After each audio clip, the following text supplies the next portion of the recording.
बालिका बहू, तेरी शादी होने वाली है अगले महीने। ये बस्ता उठाकर कॉलेज जाना बंद कर दे अब। अरे कैसी बात कर रही हो, अभी उसकी उम्र ही क्या है। इतनी जल्दी शादी करने का फैसला मैं नहीं लेने वाला।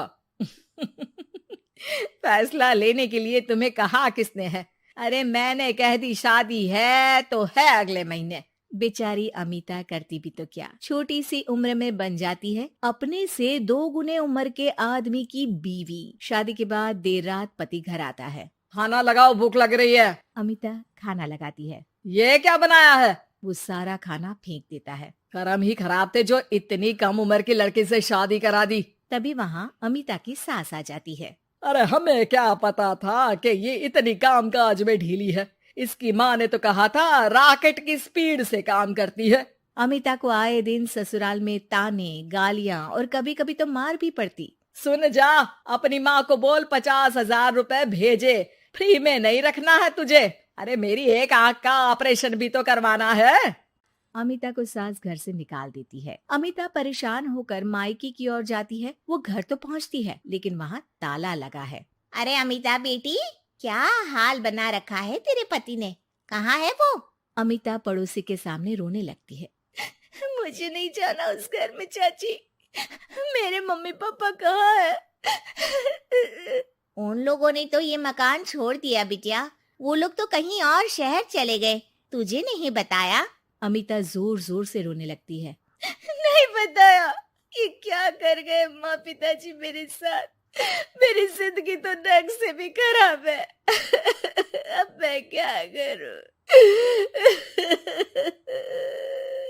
अमिता रोते हुए वहाँ से जा रही होती है कि उसे एक औरत मिलती है। अरे सुनो तो, रो क्यों रही हो? तो क्या करूं? हंसू? अमिता उस औरत को अपनी सारी कहानी बताती है। देखो, मेरा सिलाई का काम है। अगर तुम चाहो तो मेरे साथ ये काम कर सकती हो। बदले में मैं तुम्हें रहने की जगह, खाना और 1 दिन का 100 रुपया भी दूंगी। अमिता कुछ सोचती है और फिर उस औरत के साथ चल देती है। अब क्या था, अमिता की जिंदगी अपने मायके और ससुराल से दूर एक नए सिरे से शुरू होती है। रहना खाना फ्री होने के कारण अमिता रोज का पैसा बचा लेती। वो आसपास के लोगों के भी कपड़े सिलने लगी। और एक दिन सिलाई सेंटर की एक औरत कहती है, अरे वो साड़ी की कंपनी है ना, वो बिक रही है। पास बैठी अमिता सारी बात सुन रही थी। हाँ हाँ, बिक तो रही है, लेकिन उस बंद पड़ी मनहूस कंपनी को खरीदेगा कौन? तभी तो इतनी सस्ती बिक रही है, लेकिन कोई खरीदार नहीं है। फिर भी कितने की बिक रही है? अरे पूरे 5 लाख में मशीनों के साथ। लेकिन यहाँ कोई लेबर काम नहीं करेगा। पुराने मालिक ने किसी को पैसे ही नहीं दिए। उन लोगों ने कहा है कि जो नया मालिक आएगा वो लोगों को पैसा देगा। 5 लाख। अमिता घर आती है और अपने पैसे गिनती है। पूरे 3 लाख। अमिता सिलाई सेंटर वाली उस औरत के पास जाकर कहती है, चाची, मैंने इतने साल की कमाई में ये पैसे जमा किए हैं। पूरे 3 लाख है। वो बंद साड़ी की फैक्ट्री मैं खरीदना चाहती हूँ। अरे अमिता, पागल हो गई हो क्या? वो 5 लाख की बंद मनहूस फैक्ट्री खरीदेगी, फिर लेबर का बकाया पैसा देगी, और वो फैक्ट्री चलेगी कि नहीं ये भी कोई नहीं जानता। लेकिन अमिता नहीं मानती। वो उस औरत से कहती है कि वो उस फैक्ट्री को खरीदना चाहती है और खरीद कर ही रहेगी। औरत भी अमिता की मदद कर देती है और फिर अमिता के नाम एक साड़ी फैक्ट्री हो जाती है। शुभारंभ वाले दिन अमिता लेबर से कहती है, मैं इस फैक्ट्री को दोबारा खड़ी करना चाहती हूँ। आप लोग इसमें माहिर हैं। मैं नहीं जानती कि पहले वाला मालिक के काम करने का क्या तरीका था, लेकिन मैं अपनी योजनाओं के साथ आई हूँ। मेरे पास आप लोगों को देने के लिए अभी तो पैसे नहीं है, लेकिन मैं वादा करती हूँ 3 महीने में आप लोगों के पैसे ब्याज सहित आप लोगों को दे दूंगी। और ये क्या बात होती है? हम सारा दिन फिर से काम करें और पैसे ना मिले तो हम खाएंगे क्या? सिर्फ 3 महीने की बात है। वैसे भी आप लोग बिना काम के यहाँ नए मालिक के इंतजार में बैठे ही थे।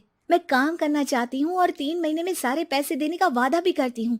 लेबर आपस में सलाह करते हैं और अमिता की बात मान लेते हैं। सिलाई सेंटर से मशीन, सिलाई और कपड़े के ज्ञान में माहिर हो चुकी अमिता सभी के साथ मिलकर खुद काम करती। शहर और दूसरे शहरों में घूम घूम कर साड़ी का डिजाइन दिखाती और ऑर्डर लेती। अमिता को कई जगह से ऑर्डर आ जाते हैं। कई लोग उसके काम को सराहते तो कई आलोचना भी करते। अरे बड़े बड़े व्यापारी बैठे हैं, यहाँ तू कहाँ टिकेगी? लाओ दिखाओ कैसी साड़ी बना रही है तुम्हारी फैक्ट्री। अमिता उन लोगों को साड़ी के डिजाइन दिखाती है कि तभी वहाँ व्यापारी की बीवी आ जाती है। हाय रे, कितनी प्यारी साड़ी है ये। बड़ी महंगी लगती है। मेरे लिए ले लो ना जी, और हाँ, अपनी दुकान में भी रख लो इसे, बहुत बिकेगी मैं कहती हूँ। अमिता मुस्कुराती है।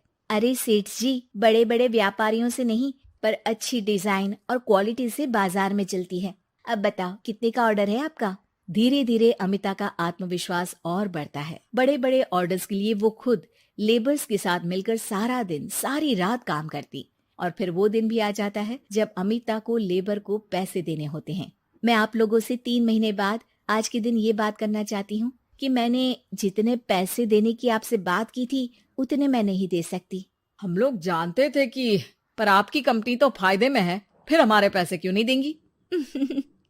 मतलब आप लोगों के बकाया पैसे, ये 3 महीने के पैसे और ब्याज के साथ मैं आप लोगों को 10% का मुनाफा भी दूंगी। सभी खुश हो जाते हैं।